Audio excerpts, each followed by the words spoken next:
Belum cerita. Sini. Apa yang Anda persiapkan untuk di akhirat gitu, atau cerita orang tua boleh. Di akhirat sih lebih tepatnya lagi. Ada banyak perbuatan yang harus aku perbuatkan. Maksudnya, Perbaiki. perbaiki untuk kedepannya, untuk hari ini. Jadi ya harus kuat demi orang-orang yang kita sayang. Tapi lu termasuk orang yang ingat kematian nggak di setiap harinya, atau lu yang ya udah skuy gue hidup 1000 tahun lagi gitu? Dikira bisa reinkarnasi. Itu cuma sekali.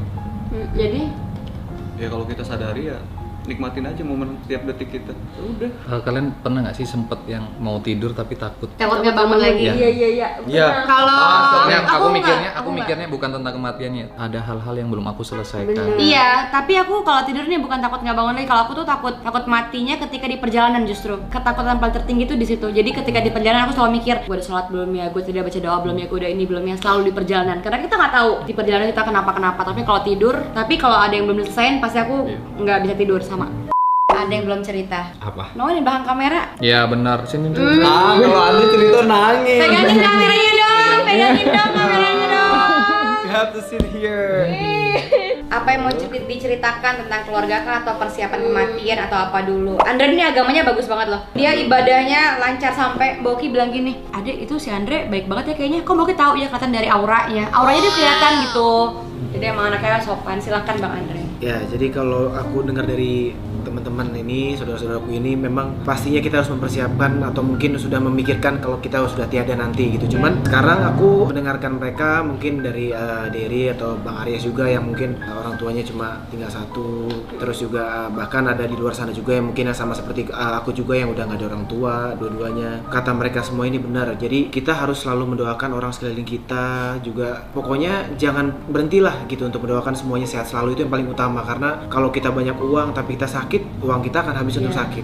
Bahkan kalau kita hanya memikirkan, aduh sukses aja nih, sukses, sakit juga bisa ntar sembuh dengan uang yang banyak, uang gua nggak habis-habis. Itu juga kayaknya mustahil karena kesehatan itu nggak bisa dibeli, nggak bisa. Kalau gimana ya, kita mau berusaha untuk sehat aja tuh benar-benar mahal ya gitu ya, apalagi sakitnya. Jadi jangan sampai kita lupa untuk mendoakan orang sekeliling kita tuh sehat selalu, kita menjaga diri, dan pastinya kita harus menyiapkan nanti di kemudian hari kita meninggal adalah kita jadilah orang yang baik.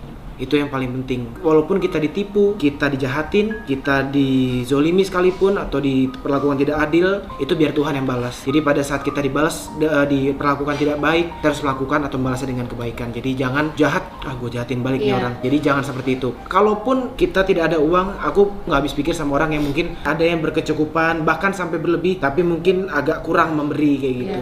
Ada tuh. Iya, jadi aku selalu berpikiran bahwa kalau kata orang tua aku juga dulu, aku memang dari kecil udah tidak ada ibu, jadi aku tidak besar dengan ibuku. Aku hidup membesar ini dengan ayahku aja gitu, dan aku hanya sendirian karena aku tidak ada kakak atau adik. Pokoknya sampai papaku itu pergi, intinya adalah mengajarkan bahwa jadilah orang yang baik, jangan mencuri, jangan jahat. Kalaupun kita harus meminta atau meminjam, itu tetap kita harus berusaha dulu sendiri. Sampai nadi kita mau putus, itu udah sekarat nih, maksudnya udah sekarat banget, baru kita minta tolongin dong, aku mau makan buat ini, gitu loh, kayak gitu. Itu pilih bahasa singkatnya lah. Jadi kita harus berusaha, kita harus percaya bahwa Tuhan itu udah kasih rezeki masing-masing, dan semua jalannya itu sudah diatur sama Tuhan sampai ke depannya. Walaupun contoh kita misalnya, kita punya rencana hidup, misal Bang Ares mau menikah, aku mau menikah, aduh orang tuaku udah nggak ada, misalnya kayak gitu. Tapi aku yakin orang tuaku di sana pasti mendoakan lah, kamu pasti bisa menikah di tahun ini atau kayak gimana. Kita semua saling mendoakan aja deh. Kita di sini seperti keluarga. Aku sekarang merasa di keluarga Rumah Ricis ini memang dengan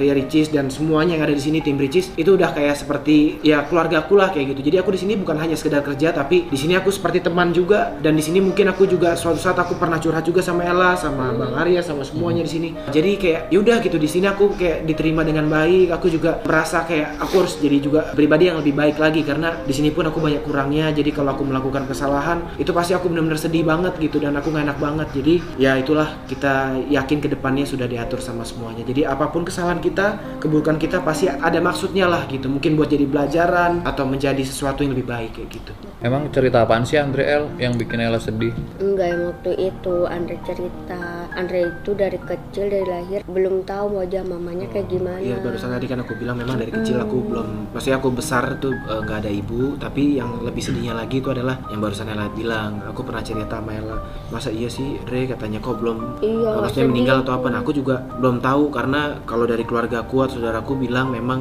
ibuku memang katanya udah nggak ada. Nah, nggak adanya kenapa ya? Cuman bilangnya cuman udah nggak ada gitu aja, entah meninggal atau sakit kayak gitu. Aku sempat mikir, aku tuh anak siapa kayak gitu. Karena memang kalau dilihat-lihat juga sama papaku sebenarnya umurnya juga jauh ya gitu jaraknya gitu. Nah, kalau mamaku ini kayak sebenarnya dari kecil itu belum pernah ketemu, bahkan sampai detik ini seumur hidupku aku udah 27 tahun, aku tidak pernah bisa membayangkan karena gimana membayangin karena lihat sekali aja nggak pernah. Misalnya gini, aku sama Aries pernah ketemu sekali aja, mungkin bisa lupa yang mana yang mukanya ya. Kecuali udah ketemu berapa kali aku bisa ingat, tapi kalau ini aku memang dibilang sedih aku juga pasti sedih banget karena aku mau tahu ibuku gitu yang melahirkan aku gitu, mukanya kayak gimana, wajahnya kayak gimana. Bahkan dibilang telat pun juga gimana mau telat juga karena bener-bener gak bisa ngebayangin, mau mimpiin tuh juga nggak bisa, buta gitu, putih hitam kayak gitu. Ya aku sempat mikir aku anaknya siapa kayak gitu. Tapi selama ini nggak ada yang ngasih tahu, maksudnya dalam bentuk foto atau apa gitu, Nggak Dre? ada. Nah, aku memang nggak pernah nanya. Mungkin waktu dari kecil sampai aku terakhir kemarin itu mungkin aku sempat malu karena entah malu atau nggak enak mau bertanya karena kan, nggak enak banget gitu, malu banget mau bertanya. Tapi setelah aku kayak ya pokoknya kalau SMP mau masuk SMA atau bahkan kayak mau kuliah gitu kan pasti kan kita ada kayak data-data lengkap gitu ya, kartu keluarga atau apa. Nah, aku sempet kayak hanya tahu kayak namanya tuh Yoko Watanabe dari Jepang kayak gitu-gitu, cuman nggak pernah tahu mukanya itu yang mana kayak gitu, fotonya yang mana. Cuman kalau aku melihat kayak ada data-data gitu kayak di akte perkawinan, nama ayahnya betul, nama ibunya betul. Aku punya buku album itu aku masih baru lahir, itu di buku rumah sakit itu memang anak dari ini tanggal 24 Mei 93, anak dari ini dan ini, itu betul.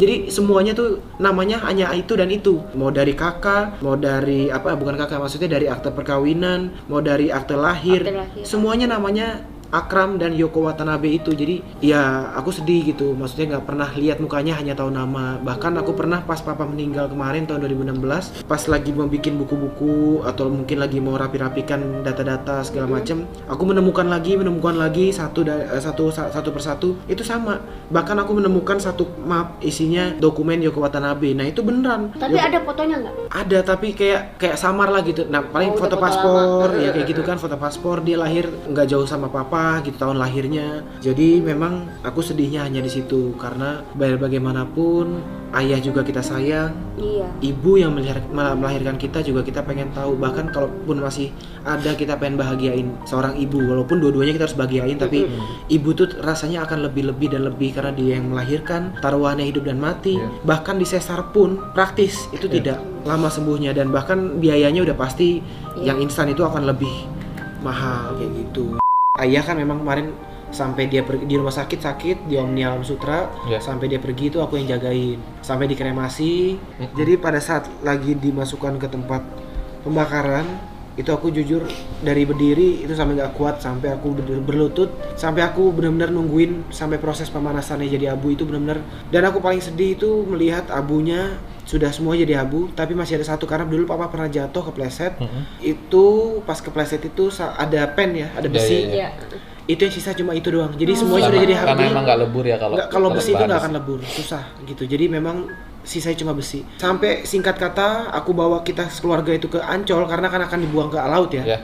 Yang terdekat ya memang kita carinya Ancol yang terdekat. Kita naik ke kapal sampai kita menaburkan abunya. Itu hal yang paling sedih adalah bunyi berat gitu loh, bunyi berat masuk ke air karena itu besinya nyemplung. Sedih. Jadi pada saat aku lagi naburin itu aku sampai nangis, aku sambil naburin. Keluargaku yang satunya memang menaburkan bunga, aku menaburkan abunya. Itu pada saat perjalanan ke kapal, aku duduk di kapal ke tengah laut.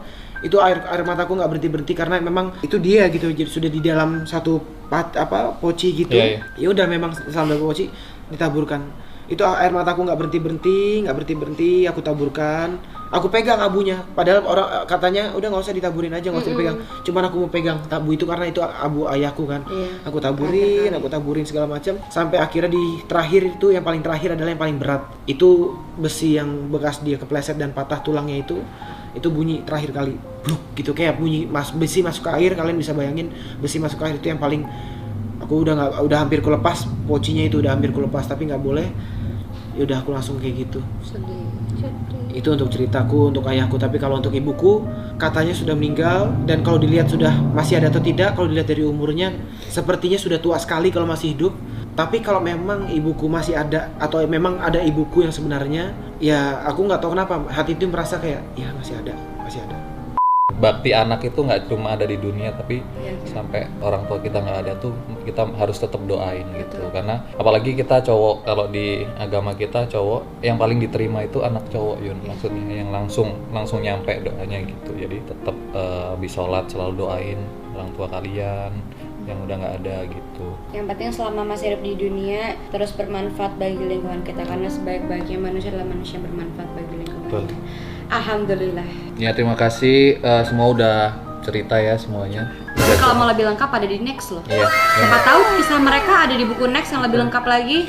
Siap-siap air matanya kalian untuk di buku next. Assalamualaikum warahmatullahi wabarakatuh.